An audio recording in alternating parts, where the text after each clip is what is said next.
In the previous part, we explored the group's early years and the now familiar pattern of creepy older guy puts an ad in newspaper for fresh young meat to play the part of singing, dancing, recording artists, miming pre-bought hits on expensive stage shows and music videos. It works out brilliantly, scoring them 14 consecutive hits, before suddenly ending when key members leave due to strained relationships within the group.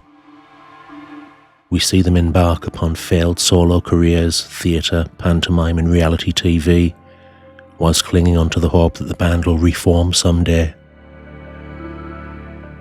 Lee and Faye move into musical theatre.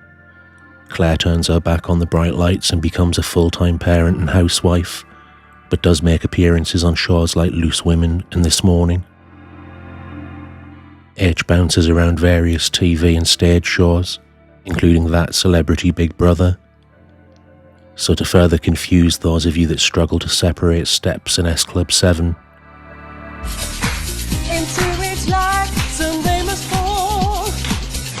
weaker than a sparrow fart, trembling his way through a rare, honest performance of the top 5 verse that he literally worked his arse off to get.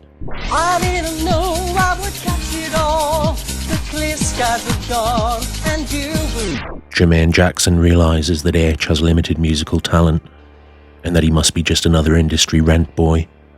He's disgusted, but isn't going to let it spoil his night. It's not the same now without you. I used to say you were beautiful. The expectations were low, so even this working man's club rendition lifts spirits a little.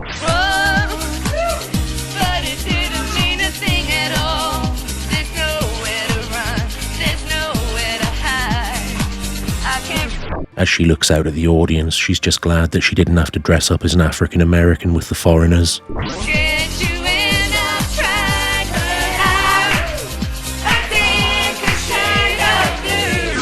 The other 2 members of the group are reality slime Jade Goody and her boyfriend Jack, a low intelligence chav, mugging himself off as a contribution to the family's gravy train, a perfect moment of TV cringe, and the croak at the end is the chef's kiss.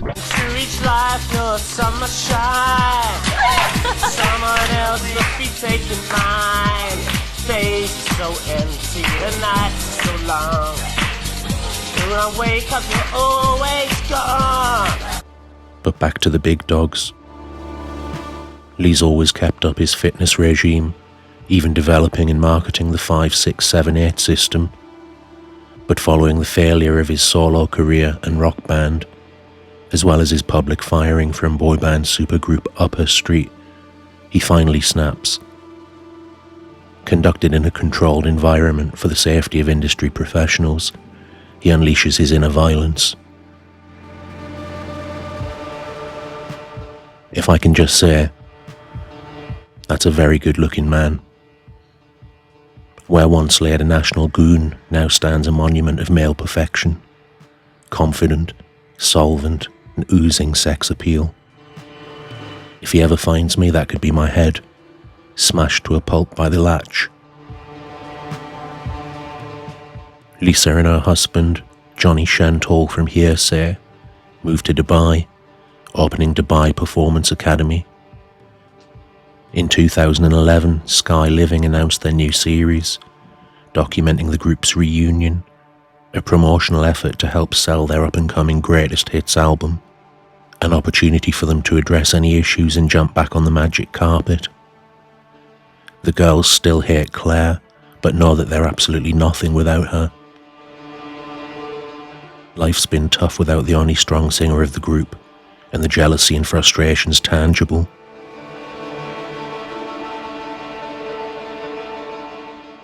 I think, for me personally, guys, when the split happened, I think that the main reason behind it all is things weren't discussed. The latch gets straight in there, gently breaking the ice and offering transparency about the main issue in a respectful way, and looking great, if I may say so. If you look back at probably the issues that we had 10 years ago and you think about them now, they are actually really silly. Claire doesn't see the benefit in exposing the girls for the ungrateful Klingons that they are, and hopes that they'll just be happy that she needs them again, so tries to make light of it. What were the issues? The Latch reminisces of the intimate time shared with Claire, hours of listening to her moan about Lisa and Faye, whilst reassuring her that they're just jealous of her voice, whatever it takes to loosen her up. He's angry that she split the band, but would love to stick his tongue up her arse one last time. It felt that there was favouritism at times, definitely. I can see why you thought that. Lisa turns her attention to H, picking at the stitching of his relationship with the group's founder, Tim, and the advantages that this provided him. He's already made it clear that he doesn't want this discussed on the show, so confidently closes it down. Everything for me was about singing. That's what I wanted to be, always. All right. God damn it!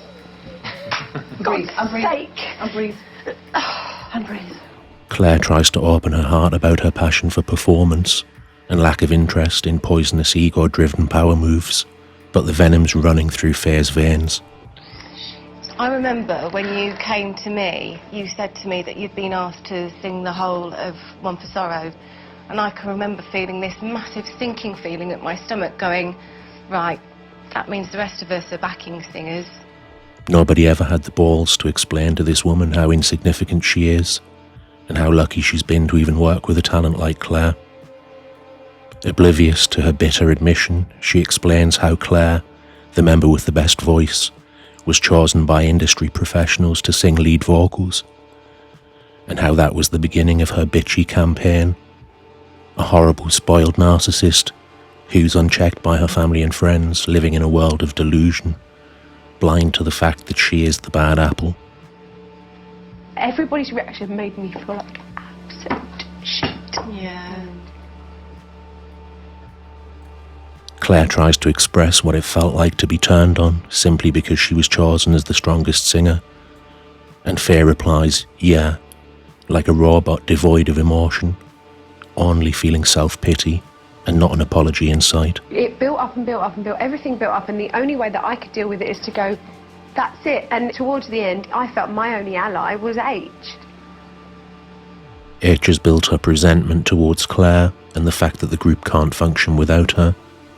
He was happy to dump the others when it benefited him, even stating that he felt no remorse.